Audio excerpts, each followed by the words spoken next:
Hi everyone, it's Charlie Webster here. Welcome along to My Sporting Mind. The podcast is all about opening up the conversation about mental health in sport and life with the help of leading athletes. Season 2 is proudly supported by sportinglife.com, ahead of the rest when it comes to unbiased opinion and sports analysis. Today, I'm really excited to welcome Celtic midfielder and Scotland international footballer Ryan Christie to the podcast. Welcome along, Ryan. Thank you very much for having me. I'm afraid. I know it's a bit cheesy, but oh, thanks so much. We were actually meant to speak, weren't we, a few months back, I think, around 6 weeks back, and you had the bad luck of self-isolation. And I know it's not funny at all, but you've kind of had that, you've had it twice now. How have you been dealing with that time, and how do you find that self-isolation? Probably, it was tough, obviously. I think after the kind of major lockdown over the whole country, when football stopped and stuff like that, it was a bit different because everyone was kind of in it together, and even all your teammates were doing the same thing. Whereas obviously when you're out with the kind of self-isolation stuff, it's a bit different, having to kind of watch on every Saturday, and you're watching your team and just desperate to be out there trying to help them, and you're sat in the house not allowed to leave. So it was definitely frustrating. They were definitely tougher, like I said, compared to the big one, but in other ways it kind of gave you that love for football again, because you were just desperate to get back and about it. Yeah, do you think that's important sometimes? Because I think, for you, you're in it every day, non-stop, and because that's probably the only time, right, you've ever in your career taken a pause. Yeah, that's it. I think that, and probably the only other time is injury. Obviously injuries again can be very frustrating, but I think the one thing with injuries, you find that love for football again, and you're just desperate to be back and doing what you love as soon as possible, because like you said, it's pretty non-stop. It's 24/7, especially going through the seasons and the amount of games we play these days. So you don't really get a time sometimes to step back and appreciate it. So it's good. What do you do for downtime? Not too much at all. I like a bit of the PlayStation. Always playing with some of the boys on that, and apart from that, not much really. Me and my girlfriend are trying to get into a bit of cooking recently, so during the lockdown, and ever since, we've been trying to improve our cooking skills. That, what, it's so funny, because I think that's the main thing that people have changed over this lockdown period. They've improved cooking. Like, I feel the same. I'm like, oh my God, I can actually cook now. Yeah. Whereas before I was like, no, not interested. Have you got any specialty dishes or anything? No, I'm gonna say I'm more the sous chef to her. She's she takes the main lead, but we've had a couple good. I'm trying to get my head around how to cook perfect steak right now. That's the challenge in front of me. So it's been good. We've definitely improved from before the lockdown. It was a lot of deliveries, that's for sure, into my household. Right. What I wanted to talk to you about, I thought straight in there, let's talk a bit about the Euros. We were just chatting about them. Obviously, I'm England, you're Scotland. It's been an incredible period, and you helped them qualify. I think everyone remembers watching that brilliant win over Serbia, and you scored the opener in normal time and had an outstanding game, and eventually won on penalties. Now, we can all remember that video of you, that interview with you afterwards, where you were so emotional. You could see how much it meant to you. And the fact that you said it gives a little something to the country right now, especially, I think we were kind of in the heightened time of COVID. So now you're looking back, how do you feel about it? Yeah, it's it's an amazing kind of memory for me to have, and something that will probably stay with me forever. I've said already, it's probably one of the best nights of my life so far. Just the way it kind of happened. Obviously, I was delighted to score the goal, but even it going to penalties, and the way it finished, and obviously I've been shown that video a number of times. Everybody the day after kept sending me it, like, "Oh, have you seen this?" And I don't think they realized I was the one in the interview. Like, yeah, I remember. Do you find that weird when people do that? Have you seen this? Well, yeah, I kind of was in it and said it. And also, it's interesting because the comments were all about how emotional you were, and you wear your heart on the sleeve, and it's almost like, well, I think it would be weird if you weren't emotional afterwards. Yeah, it was. I mean, it was hard because obviously we'd obviously just gone through. We've won the penalties. Then I was a bit emotional, kind of on the pitch, and it was like I would hug somebody, get emotional, kind of separate myself, calm myself down again, compose myself, and then the moment I went to hug somebody else, I just start all over again. And then I was told that I was doing the kind of drugs test after the game, and obviously you get taken straight from the pitch straight into the drugs test, and I didn't really want to miss out on any of the celebrations, so I just said, well, I'm going to stay on the pitch for a bit longer. And they said, well, while you're out here, you just go straight into press and do the interview. So, I didn't have much time to kind of compose myself. I think that's why it was so kind of so raw, straight from the highs of going through. So, it was good. It was brilliant. I got so many nice messages afterwards. People saying that they shed a tear with me. So, it's nice to hear that. I think we so often talk about the lows, right, in sport and in football, and it's amazing to see that the high and that celebration. But what was it like, kind of the days after, and how do you deal with those emotions? Because I can imagine the adrenaline was just pumping. Yeah, it was. It was incredible. I think obviously it was amazing to celebrate as a group. Obviously that night, the night of was well, I would say memorable. Not that I can remember that much of it, but it was brilliant to celebrate all the boys together. Because most of the boys in that team I've kind of come through even the Scottish youths with in terms of under-19s and stuff. So we have known each other for a long time. And then obviously, it was a bit tough. We had a game kind of 3 days later against Slovakia, I think it was, who had also just qualified for the Euros. So I remember lining up with both teams looking like they'd been on a 3-day bender. It was a bit strange. It must have been hard to like refocus and think, right, I've got to take this seriously and still perform. I know. Well, that was it, because we still, we're still desperate. We're on I think it was like a 9-game unbeaten run or something. So we were desperate to keep that going. But yeah, at the same time, the kind of main aspect of that trip was winning that game against Serbia. And as soon as we did that, it was kind of a massive kind of relief off our shoulders. It's funny because we interviewed Sam Hutchinson in the first series, footballer, and he said there are more downs in football than you could ever imagine. That's his quote. Does that chime with you, and does it make those moments even greater and reflect back on your career? I mean, you're only young. Yeah. I mean, I probably would agree with that. I mean, I've heard the quote that the only thing that is a certain in football is downfalls in it. There's no real highs that are promised to you. So when they do come along, you have to enjoy them and really soak them in, because like he said, and I agree with it is tough at times, and you go through such bad spells. But I like to look at it in the mindset of you need both to kind of complement each other. Because without those bad spells, you wouldn't enjoy the highs as much, I don't think. But how do you see that when you have those bad spells? How do you deal with them?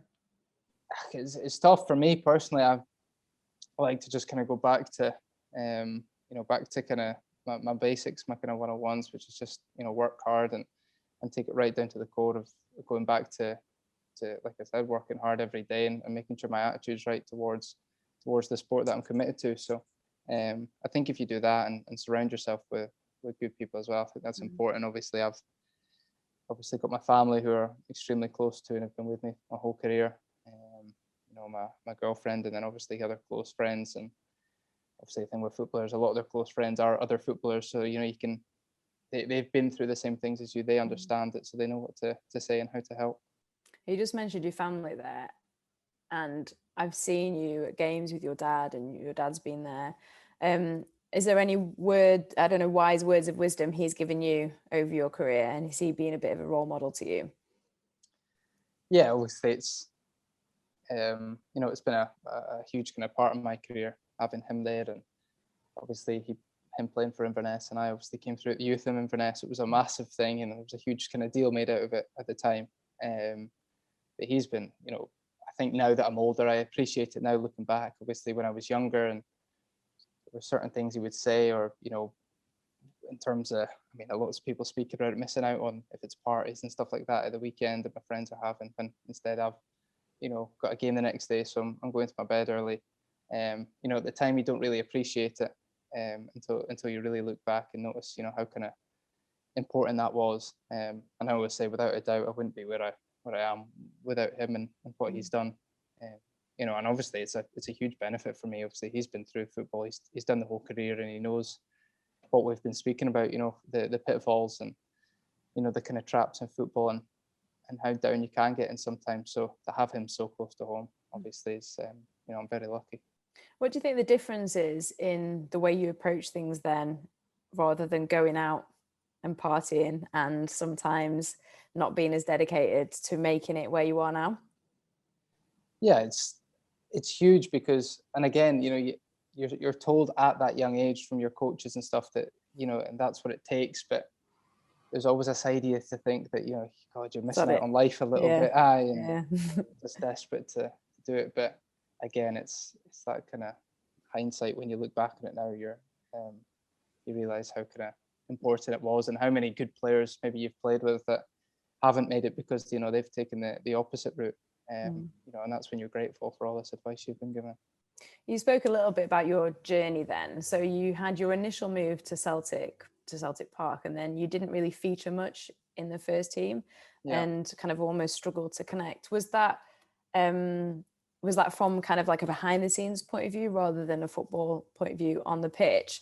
And what was that like for you? Because you've signed for a massive club that's got so much history, and there must have been that frustration to kind of prove yourself.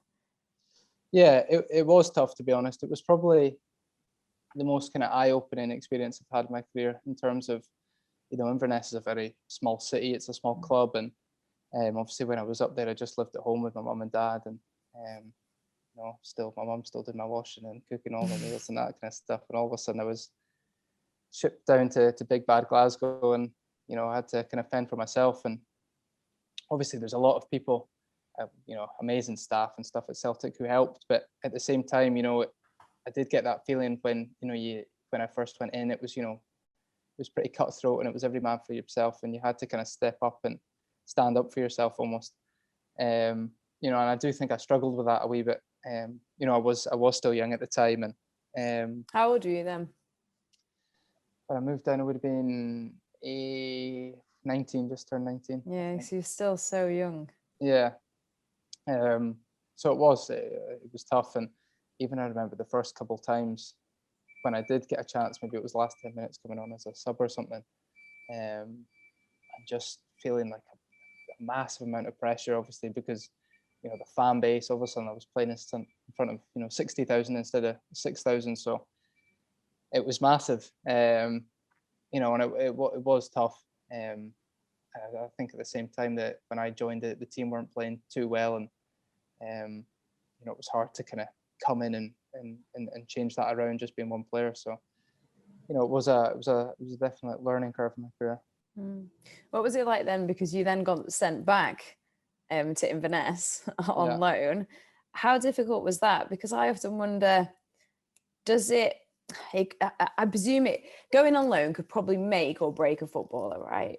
Yeah. How did that feel? Because personally, to me, if I kind of thought about putting myself in that shoes, I'd probably take it as a bit of a rejection. Yeah, it was a bit of both, and I certainly thought that. I knew on one side that I probably wasn't ready to play every week for Celtic, so I knew it was the right thing to do.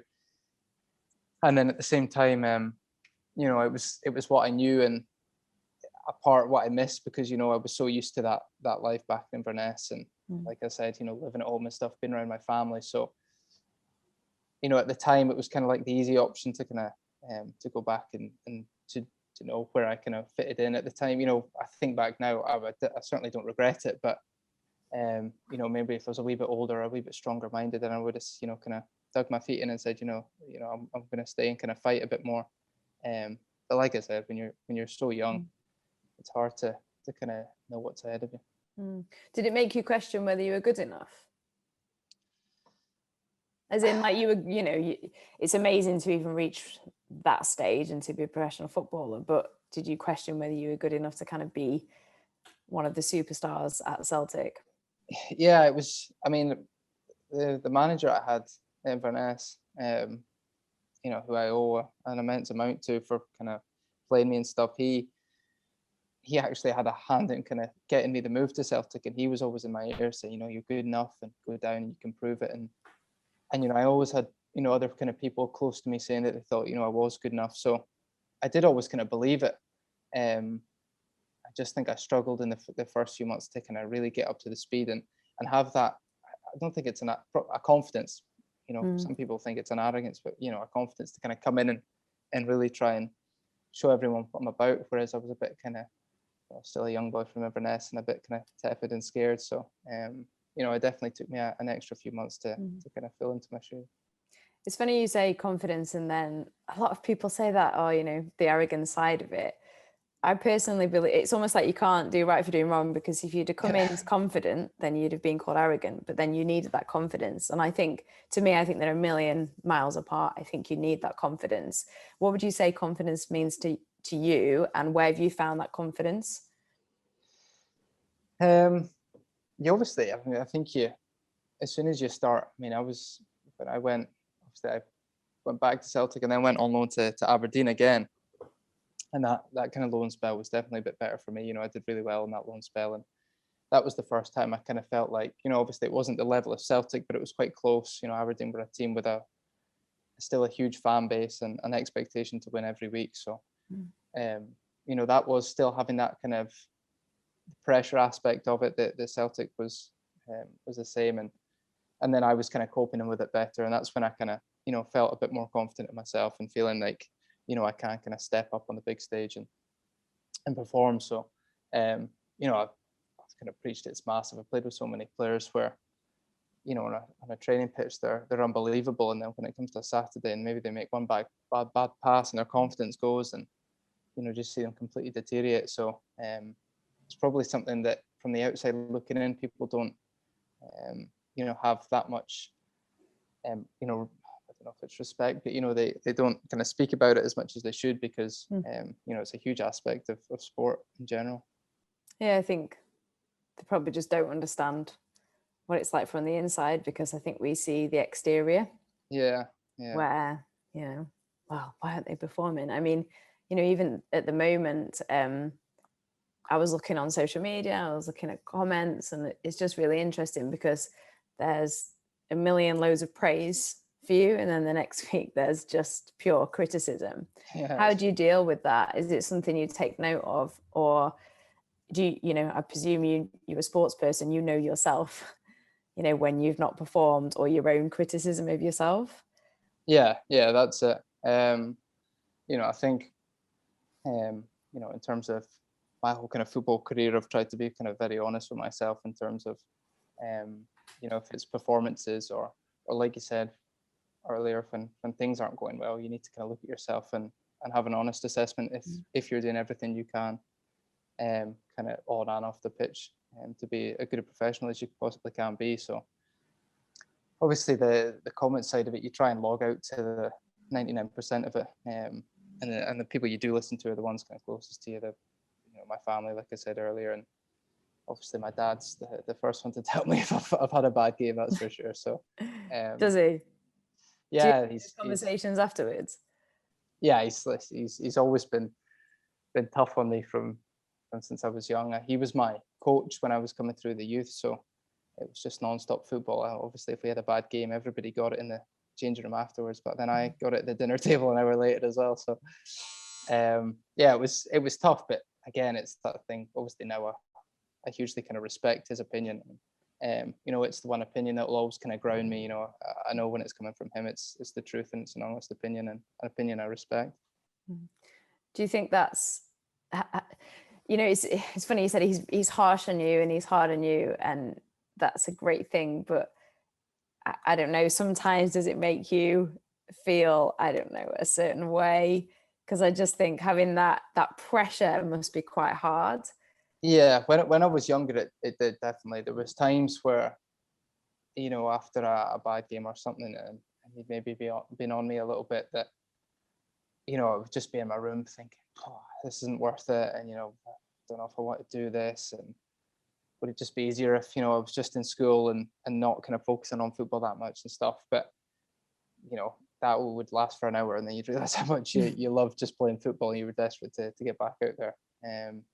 The same way as well. My mum was kind of the polar opposite of him, so she was the kind of middle ground. She was always putting an arm around my shoulder, so I would take a telling off from him and go run into her. So that's how it worked in my household. But yeah, it was tough. I think now it's, you know, it's got to a part. I'm a bit older. I can take it now, and he knows that as well. He knows, where we can have an honest discussion if I'm playing well or not so well.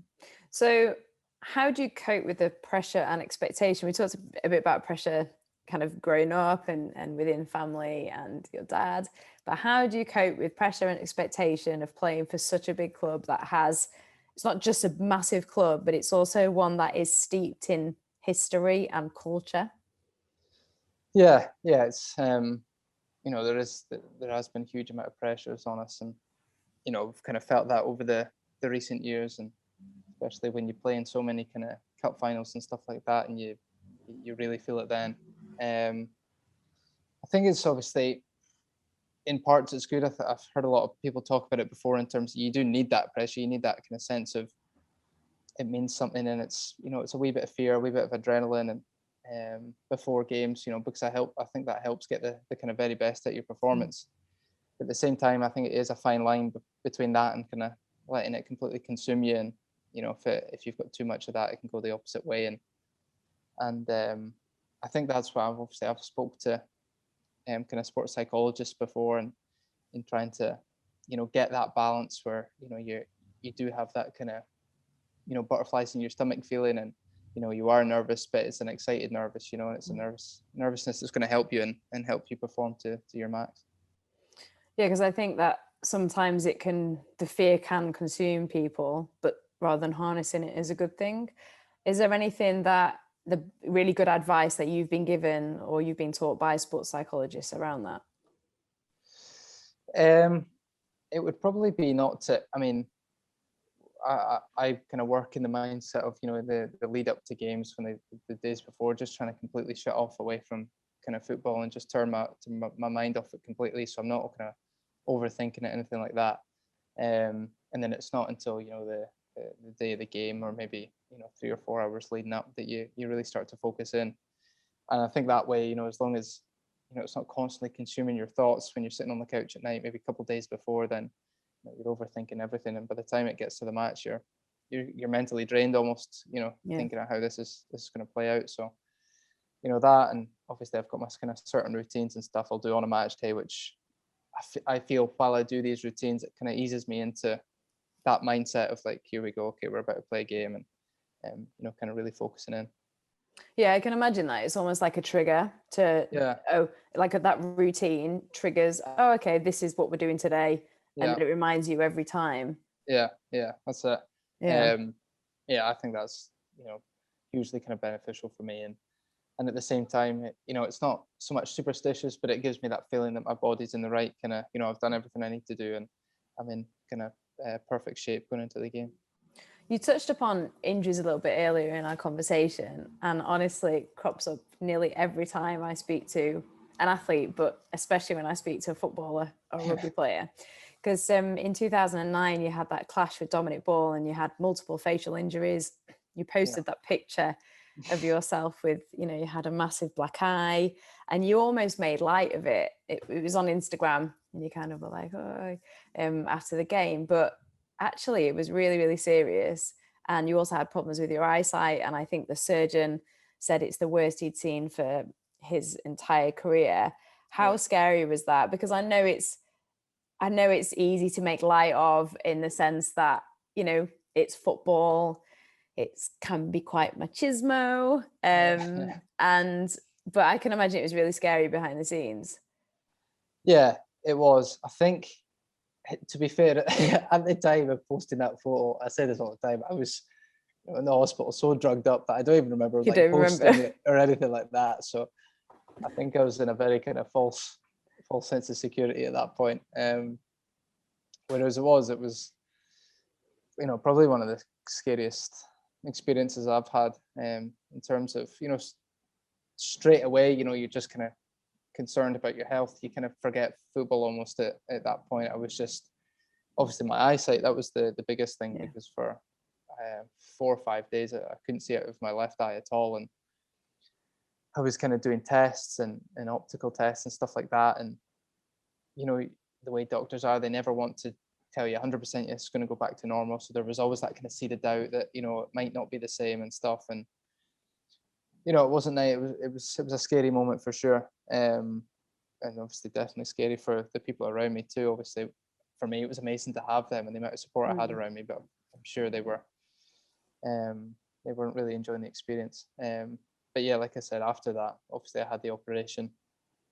I had a horrible concussion, which again is an injury in sport where like you can't see it. So, and I remember, you know, there's so many people kind of talking about it, and it's nice to obviously see advances in it now, obviously with a kind of head knock, substitutions coming into football and stuff now. But it was an injury that I didn't really understand, to be honest. Obviously I'd had teammates being concussed before and they said how bad it was, but you know, you need to kind of go through it. And it was crazy. It was like just trying to play like cards with my family, looking at like a set of cards in front of me, not being able to like read the numbers on the cards, and would watch the TV for more than 10 minutes and had to turn it off. Like, you know, it was too much. And even like simple questions, because after the operation I went to just stay with my family again, back in Inverness, and with my mum asking me like if I was okay if I wanted a glass of juice or something, and it was taking me like 10 20 seconds to process this question. Like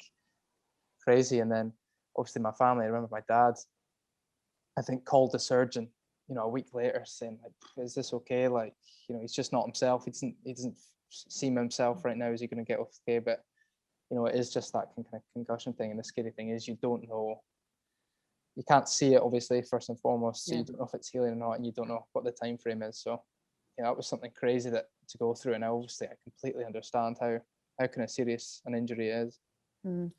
It's really topical at the moment, actually, around what you were saying about concussion substitutes. What was going through your mind at the time then? Because you've got obviously your family, you've got the fact that, hang on a second, I can't process this and I can't concentrate. But then what was going through your mind in kind of like behind the scenes?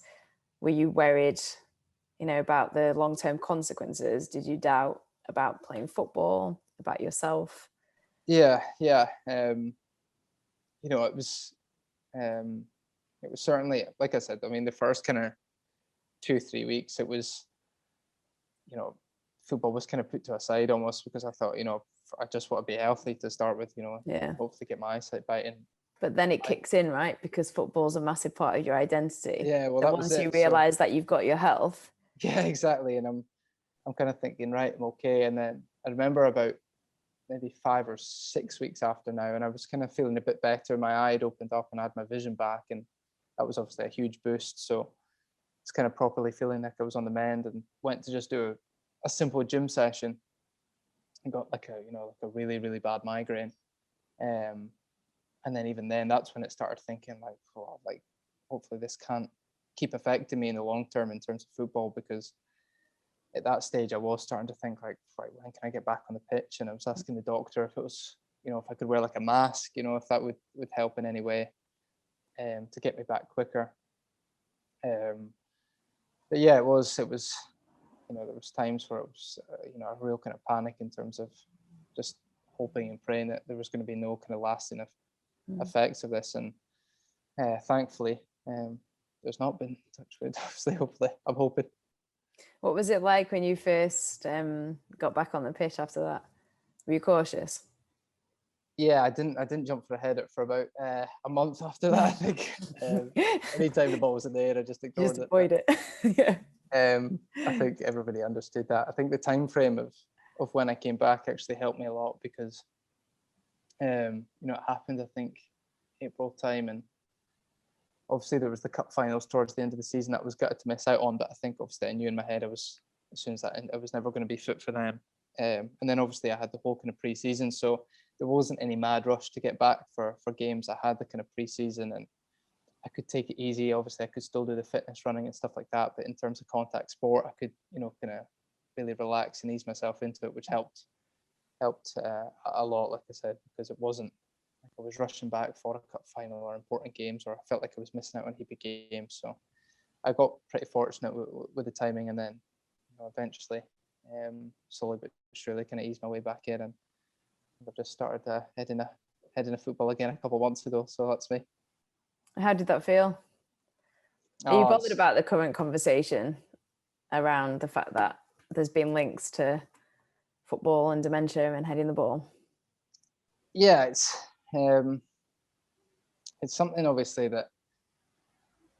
when I was kind of growing up, or even, I mean, I'm speaking like like I'm an old guy, but coming through, it wasn't spoken about at all. Like there was just zero conversation on it.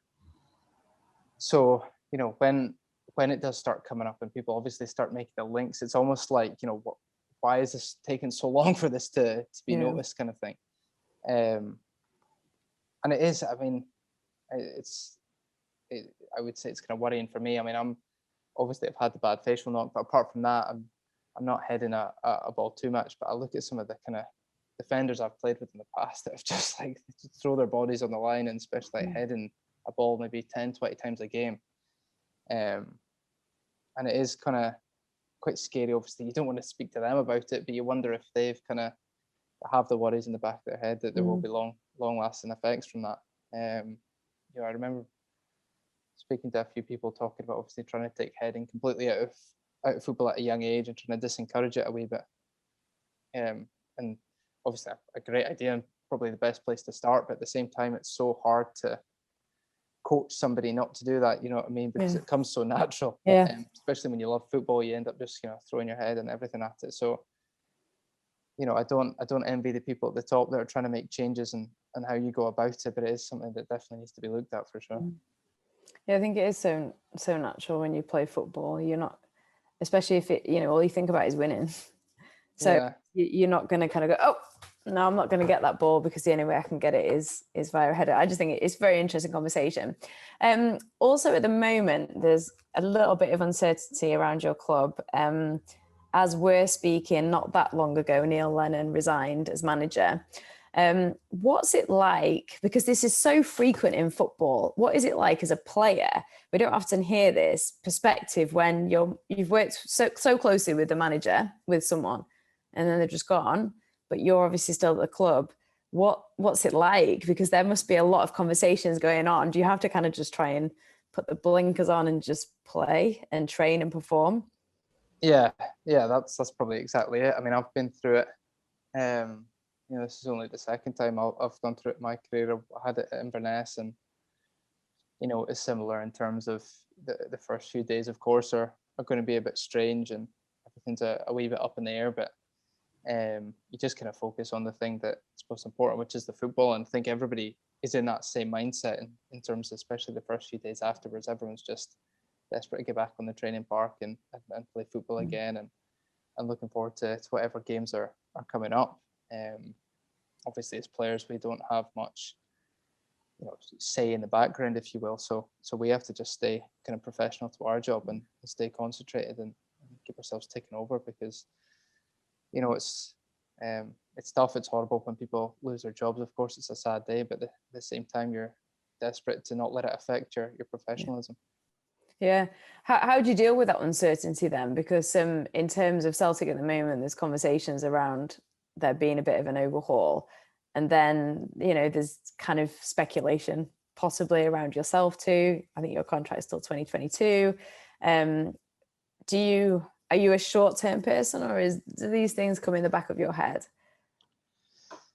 I think I've had so many people tell me in terms of with the situation I'm in terms of like my dad being one of them, that I can't obviously think far ahead at all. And I've tried my very best not to do that, because football changes so quickly, whether it's injuries or other aspects that can change, like the flip of a coin. So I've just been trying to take it as game by game basically, and even shorter than that, kind of training by training. I'm trying to get in the mindset of just one day at a time. How can I become better for the day after? So I think everybody in football is in that kind of same mindset. I think as soon as you start thinking kind of too far ahead, and you lose sight of what's right in front of you, and you lose that kind of the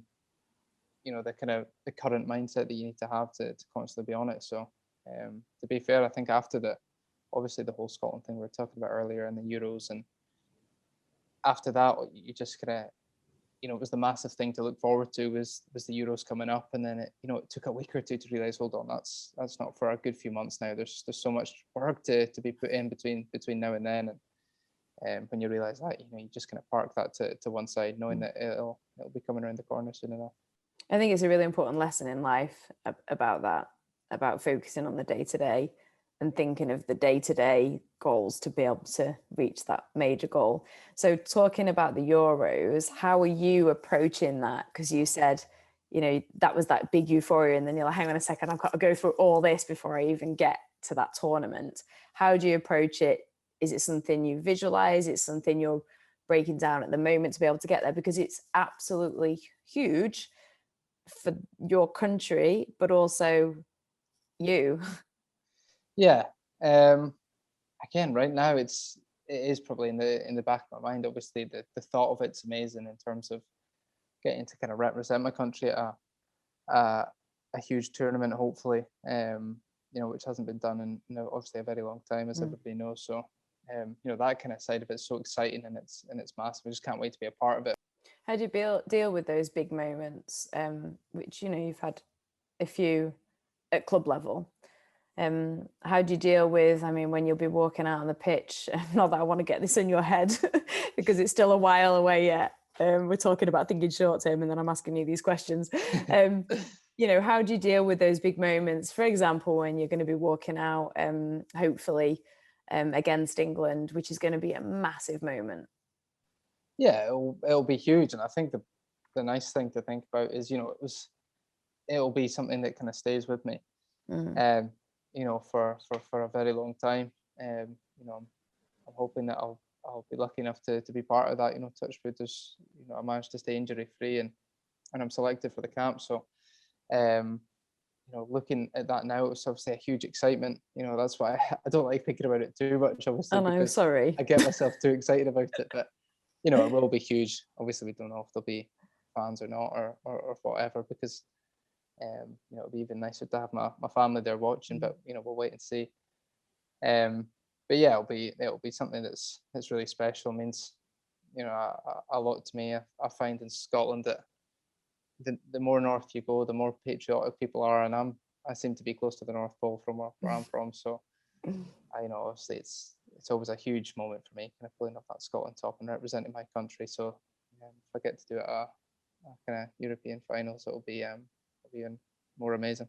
Do you feel the pressure of that already, given the reaction when you qualified?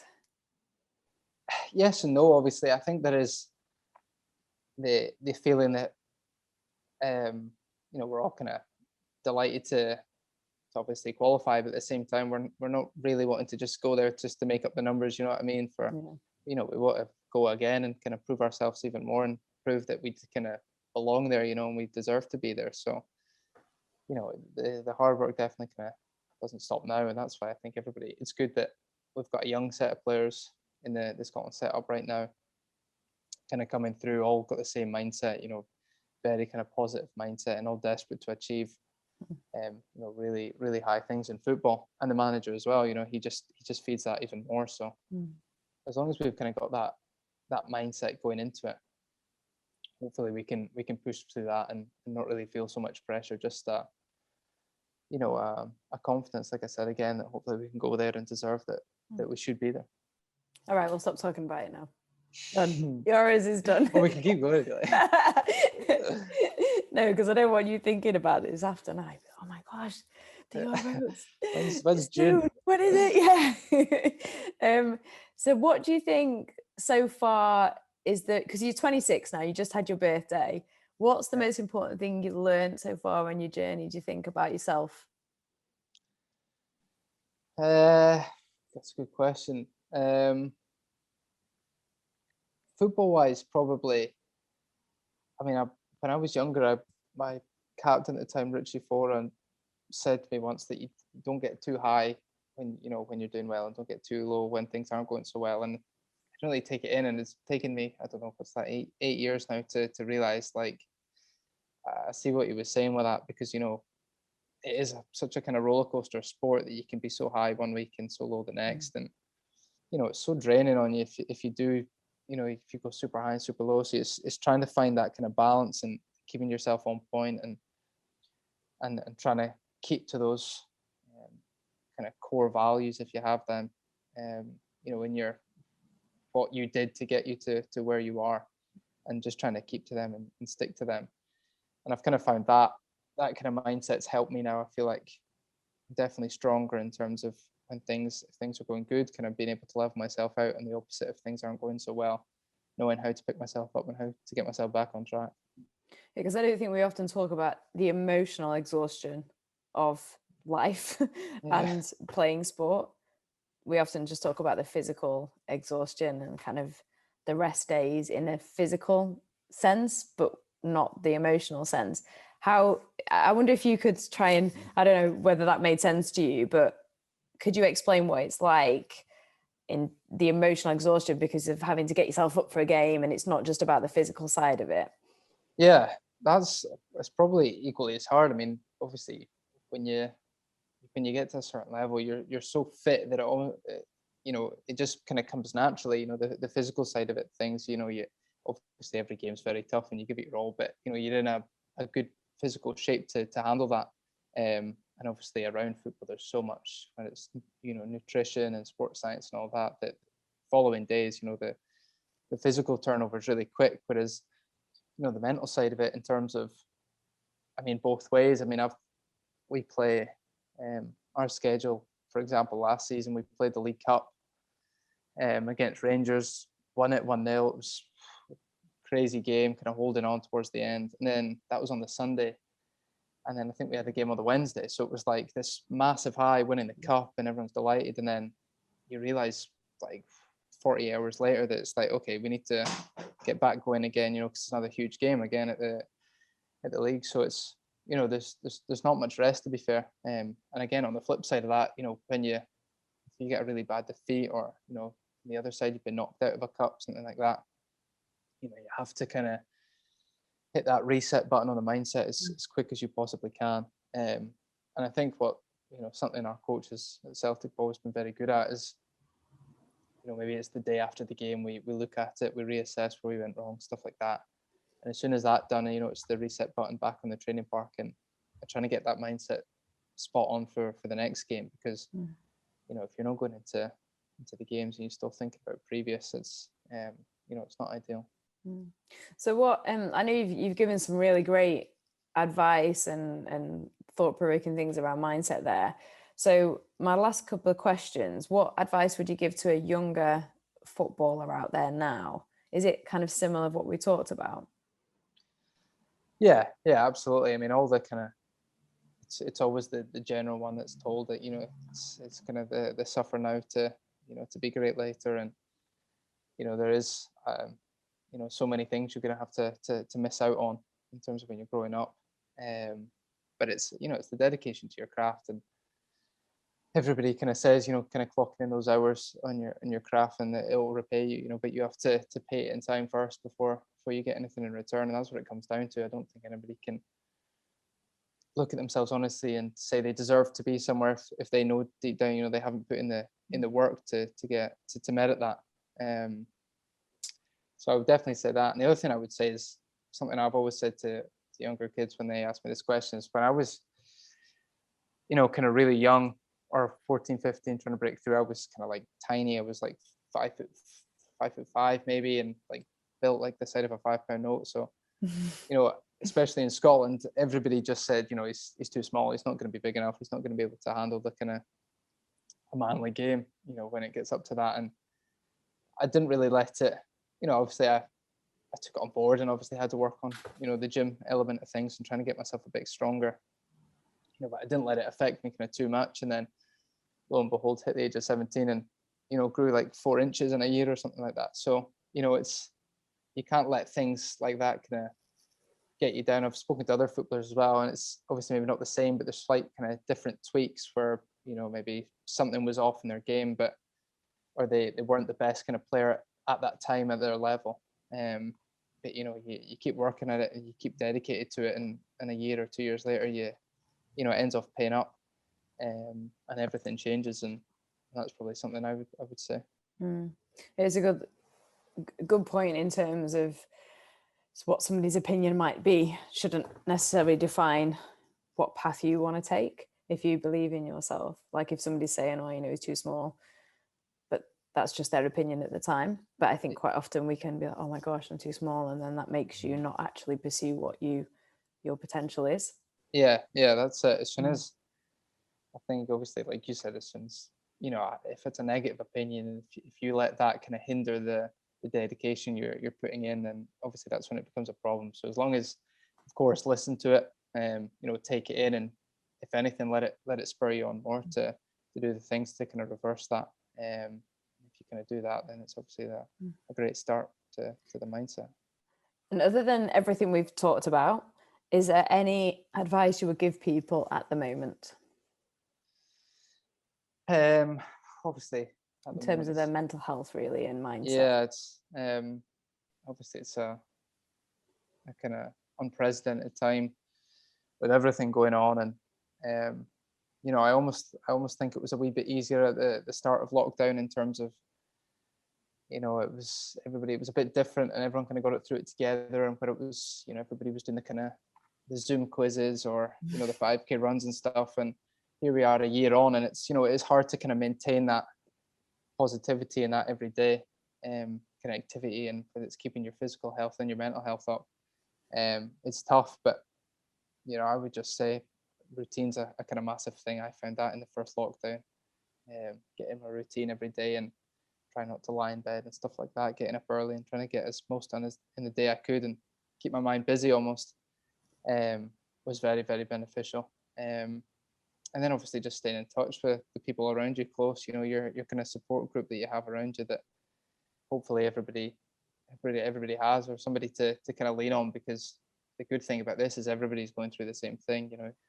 That's one thing I keep saying to my girlfriend when she's complaining about it, and she's desperate to go out and see friends. And I said, look, everyone's in the same boat, so it's it's going to be even better when it does finally end, and everybody sees each other again. So strength in numbers definitely helps. Yeah, I agree with that, because I think it's funny, isn't it? It almost makes us feel better, the fact that we know everybody else is dealing with it. But I think the reason why is because then it doesn't make us feel like it's a failure on our part while everybody else is getting on with something and you're not. Yeah. I think it does help that we're in it together.